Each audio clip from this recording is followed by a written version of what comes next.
今日係一個叫做立法會嘅宣傳嘅一個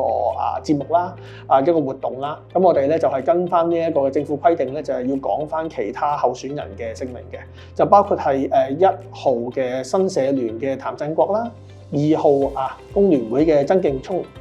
，3號咧就係獨立候選人申浩傑啦，4號咧就係呢一個嘅廖志聰新民黨嘅，咁最後咧就係5號民建聯嘅呢個姚明咁就我哋嘅節目咧就係可以準備開始㗎啦。跟住咧就係有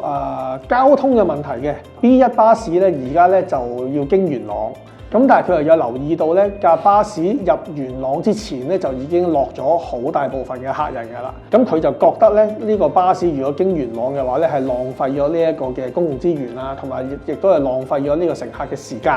咁佢哋就問 B1 巴士可唔可以唔經元朗咧？其實呢個 B1 巴士唔經元朗呢個問題咧，過去我哋就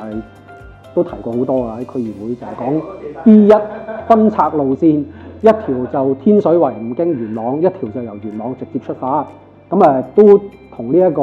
運輸署啦，同埋巴士公司咧都拗咗好耐嘅。如果能夠進身立法會嘅話咧，就可以即係進一步可能同更加高層次嘅政府嘅官員咧，就住呢個問題再做一啲嘅探討啦。咁特別係即係點樣去優化到嗰個路線，咁希望咧即係做好一個平衡，因為一方面咧我哋市民有唔同嘅需求喺交通呢一方面，但係亦都要即係去平衡翻咧，即係如果個路線咧嗰個客量係唔足夠嘅話咧，咁呢一個巴士咧到時就唔係分唔分拆嘅問題啦，佢可能咧係會將成條線咧就即係縮班甚至乎見過咧有啲再極端啲嘅例子咧，直情令嗰條線咧係消失咗嘅。咁所以我哋呢個亦都要小心平衡。不過即係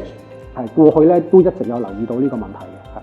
咁即係一定會跟進嘅呢個 B1 呢一度，咁啊開心啦，我都係，因為我 B1 都成日搭嘅。你話而家咧就北車南下咧就準備推行啦，就已經係咁200架車就試行就已經係開始咗㗎啦，已經係。咁我哋有好多嘅業主同埋居民咧，咁就係擔心會唔會係全面開放北車南下嘅時候咧，會對我哋天水圍呢邊啦嗰個交通嘅衝擊會係好大。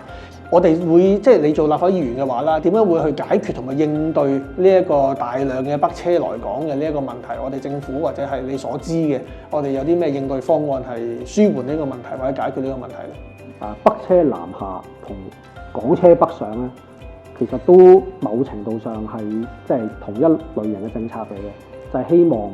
促進呢一個粵港澳大灣區嗰個融合，方便咧兩地嘅市民咧去交流。你話會唔會全面開放咧？咁我相信呢一個咧，就無論特區政府啦，以至到中央政府咧，都一定會小心去到考慮，就係香港是否能夠容納到咁多嘅交通咧？咁喺呢方面咧，即係無論如果我晉身立法會又好啦，或者我作為全國人大代表咧，咁我都一定會俾翻意見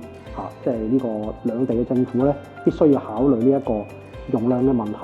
咁我諗除咗個流量之外咧，另外一個我哋要關注咧，就係兩地嗰個駕駛嘅模式唔同，